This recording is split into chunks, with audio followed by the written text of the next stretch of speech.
My sister called me jealous and banned me from her wedding, but months later she came begging, and what I did left her stunned and helpless. I, a 27-year-old female, have lived with my sister, a 30-year-old female, for the majority of my life. When we were little, my sister and I used to plan how we would share an apartment when we both moved out of our parents' place. We always imagined living in some big city and how we would both have so much fun. It was just a dream when we were kids, but as we grew up, it seemed like something we could make possible. However, it all came to a crashing halt when we were in our late teens. She's always been my best friend, and I thought it would be that way our whole lives. Little did I know, she didn't feel the same way. My parents had always been a little distant from me. I don't know what it was about, and I never tried to find out. They just had more in common with my sister, so I felt left out a lot of times.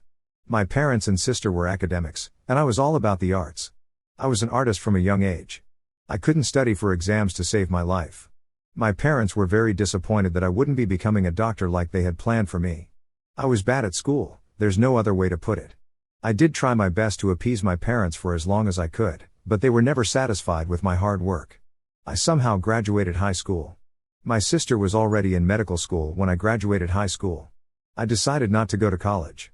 My parents were not happy and left no chance to show their disapproval. My sister had never said anything about my career choices, life plans, or anything. After I graduated, though, she started to side with my parents.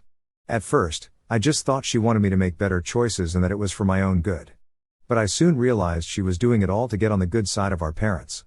She was a college student, she needed things from them, like money or whatever, and she didn't want to upset them by standing up for me. So, she decided to gang up on me with our parents. I even asked her multiple times why she was being so mean to me. She just told me that I was making horrible life decisions and she would be sad to see me suffering in a few years. I don't know what happened to her when she went to college, but she came back a changed woman. Maybe she realized she didn't need her sister to be her best friend, and standing up for me in front of our parents would gain her nothing. I started ignoring her taunts and unsolicited advice, just like I did with my parents. It was something I was used to. I had done it for most of my teenage life ever since my parents figured out that I wouldn't be able to make their dreams come true. I wasn't cut out to be a doctor, they just weren't ready to accept that. I felt awful about my sister not being on my side either, but eventually, I got used to it and tuned out her remarks about my life too. It was all fine, I never took their taunts to heart, but then my sister went too far. She insisted that I move out of my parents' house and get a job. I was 18 at the time. My parents weren't forcing me out of their house or anything, but I knew I would have to get a job and move out eventually. My sister told them I wouldn't understand how the real world works until I lived in it, and they agreed with what she said. I just needed a little more time to get my life together, but I didn't get it. They probably thought that their threat of forcing me out of their house would make me want to go to college. I asked them to give me a little more time, but they told me that I had to move out in a week if I didn't go to college. I hated my sister at that moment. I packed all of my stuff and moved out in a week. I thought about where I could live. I knew my sister wouldn't help me out since she was the one who practically kicked me to the curb. Our plans of living together and having fun seemed like distant dreams at that point. It was disheartening that my parents would rather kick me out than let me decide my own future. I made do somehow. In the initial weeks after I was kicked out, my parents texted me every other day to see how I was doing, but I never replied to any of their messages other than letting them know that I was alive. I didn't want them to make a scene or call the cops if I didn't text them back. They could be quite dramatic when they wanted to be. They left me alone for the most part, but eventually, they started demanding that I go over to their house for dinner or something. I refused for a while, but then I gave up. I told them I would have dinner with them. It had been quite a while since I saw them, and in all honesty, I missed them. I didn't care how they treated me, they were still my parents. I was doing fine in life anyway. I had a job that paid enough. I was sharing an apartment with 3 people, which wasn't ideal, but it was better than being homeless or being a burden on someone else. I was proud of what I had accomplished since I was kicked out. I was still doing art and had managed to sell a few of my paintings too. I thought it would be nice to see my family again and have dinner with them, but boy, was I wrong. As soon as I sat down at the dinner table, I knew it was an ambush. For one, my sister was there with a man I had never seen before. Secondly, they all started shooting questions my way like I was in a job interview instead of a family dinner. They asked me what I wanted to do with my life, and I told them that I wanted to pursue a career in the art world. They weren't very happy about that answer and kept telling me that I couldn't make a living out of it. Leave it to them to not even acknowledge what I had achieved since I moved out. They just fixated on my flaws and what I wasn't doing right. I told them that maybe I shouldn't come over anymore, but they insisted that I have dinner with them at least once a month. I had no idea why they were so adamant about it, since they couldn't even keep the grimace off their faces while I told them about my life. After a lot of back and forth, I finally relented and told them I would have dinner with them once every month, but they had to keep their opinions to themselves. They agreed non-committally, and I knew that was the best I could get from them. After that, we started having dinner every month. Sometimes my sister would join, but we weren't on great terms, so we didn't talk much. My parents still freely told me what they thought about my life and how I was wasting it by doing whatever I wanted. I had tuned them out for so long that it wasn't even hard for me this time around. Everything was fine until my sister announced that she was engaged to that man she brought to the first dinner, and my parents' faces lit up. They congratulated her and gave them both hugs and kisses while I sat there looking confused. So, my parents probably knew him for a while, but he was a stranger to me, and I didn't know what to do. I gave him a small smile and congratulated them both. My sister surprised the heck out of me by hugging me. It had been so long since we behaved normally like sisters that it brought tears to my eyes. I told her that I was happy for her, and she beamed at me. She did look really happy. I talked to her fiancé all through dinner, and he was a nice guy. He was funny and always respectful. He didn't give me unsolicited advice about my life, so that was A+. He even showed interest in looking at my art. I was happy that I would at least have one family member who wanted to see what I made. In the following weeks, he did show up at the cafe I worked at, and I showed him some of my art.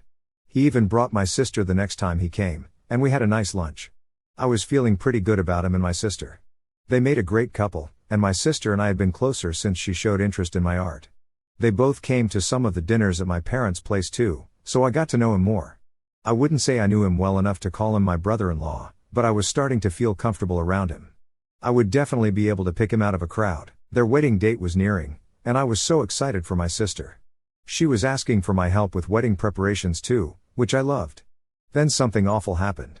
I was walking home from the cafe at night, and I saw my sister's fiancé making out with a girl inside his car in the parking lot. The parking lot was deserted, and the girl was definitely not my sister.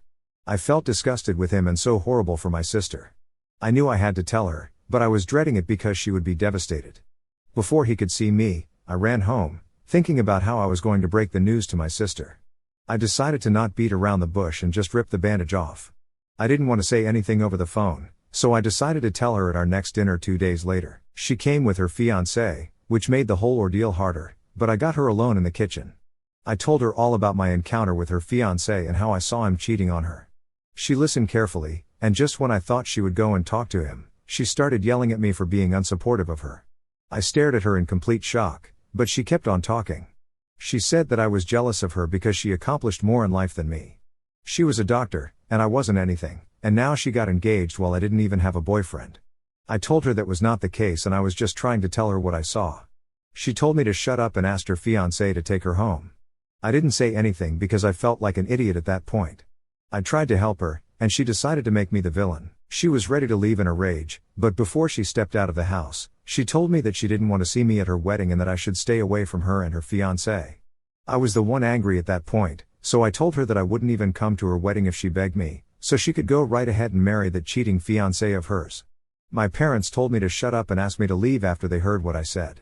I left without saying anything else. A few weeks passed in a blur. I felt horrible for fighting with my sister. I also felt enraged at how she very quickly decided to believe her fiancé over me. I had never given her a reason to doubt me, so it was heartbreaking to see her so suspicious of me for no reason. She did get married to that douchebag, which I found out from the pictures my mom posted. I wasn't welcome at the wedding, so I stayed away while she made this huge mistake. I didn't contact her or anything, and neither did she. My parents weren't even talking to me after that, and they called to cancel dinner several times, so I got the hint that they didn't want me there. I thought everything was fine for about a month, and then my sister called me for help. She said that her husband was cheating on her and she needed a place to stay.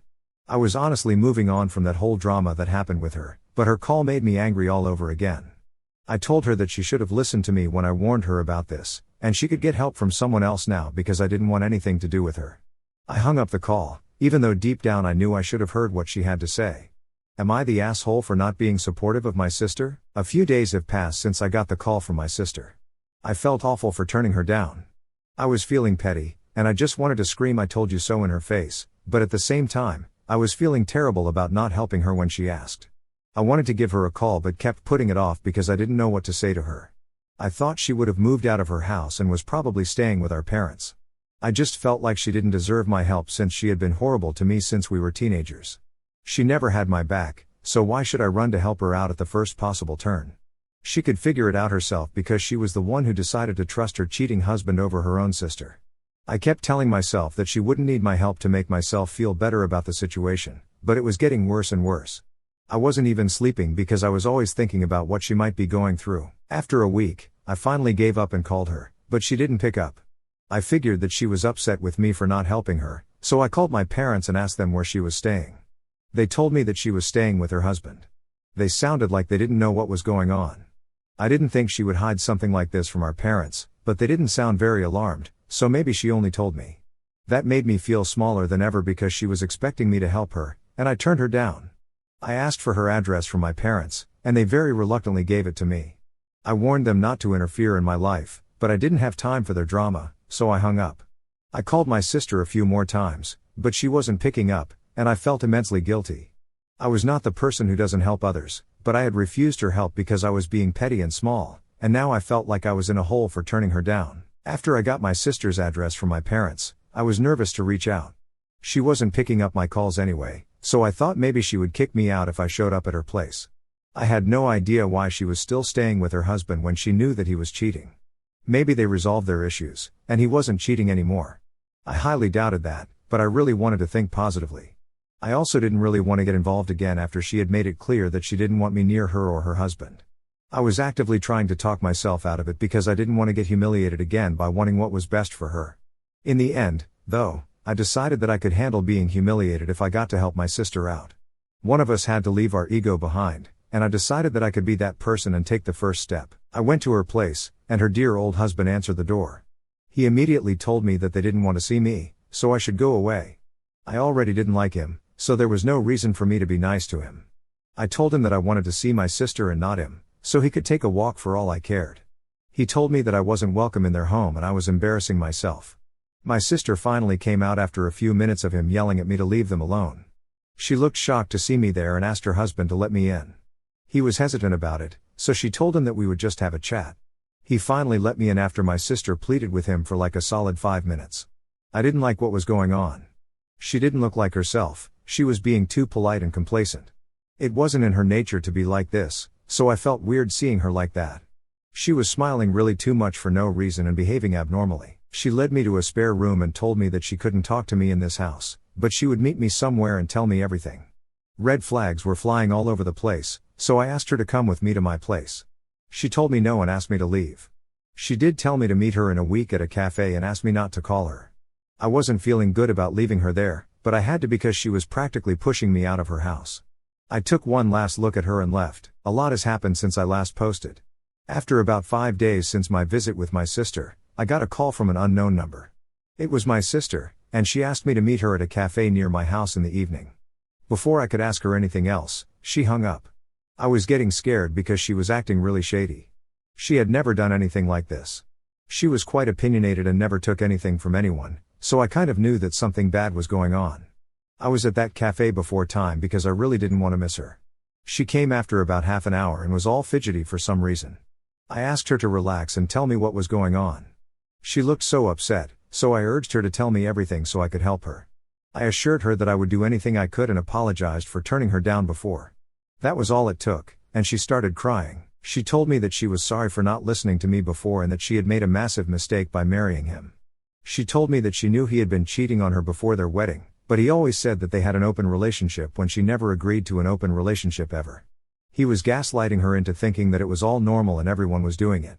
He told her that he would stop once they were married. She told me that she had confided in our parents, but they had shrugged off her concerns like it was nothing. They told her that he was the right man for her, he had money and was a respected member of society, so she had to overlook some things if she wanted a perfect life.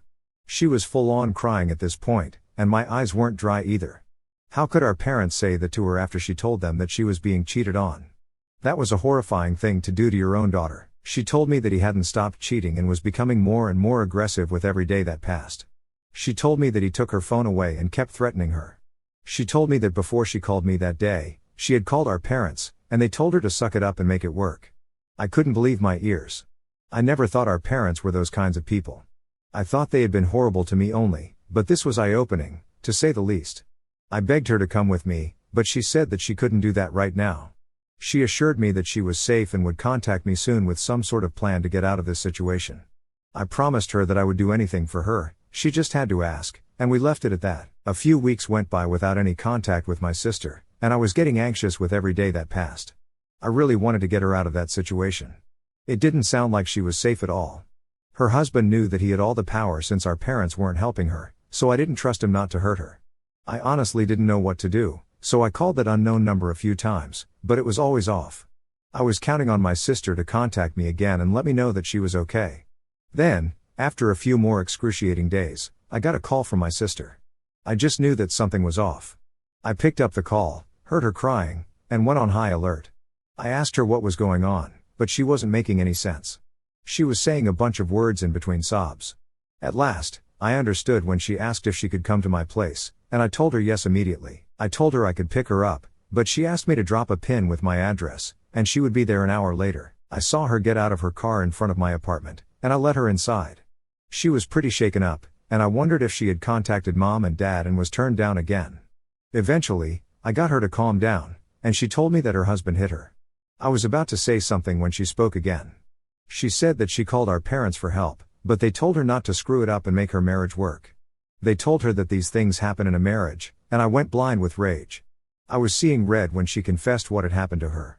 I was so angry I was afraid of taking my anger out on her. I didn't want to yell at her or scare her even more, so I told her to take some time and freshen up. I left the room, and it took me a few hours to calm myself down. Eventually, my sister sought me out.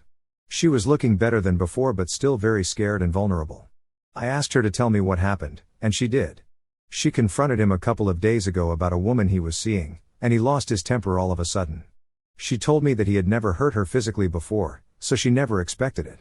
He hit her and told her to stay in her lane. That's when she called our parents, and they refused to help her. She told me that she thought our parents would help her if they knew he would raise a hand to her, but they told her not to involve them in her life.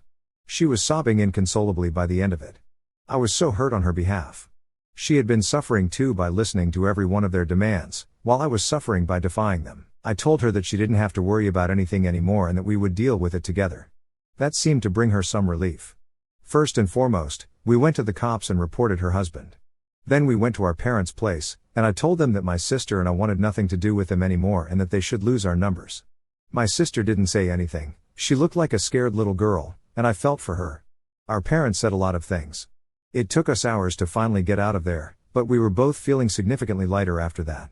Our parents were and always will be toxic, and cutting them off will be the turning point in both our lives. We got a call from the cops that day, informing us that her husband was behind bars. After a few days of her staying with me, I asked her to move in with me, and she agreed. So, I guess we will get the shared apartment that we dreamed of after all.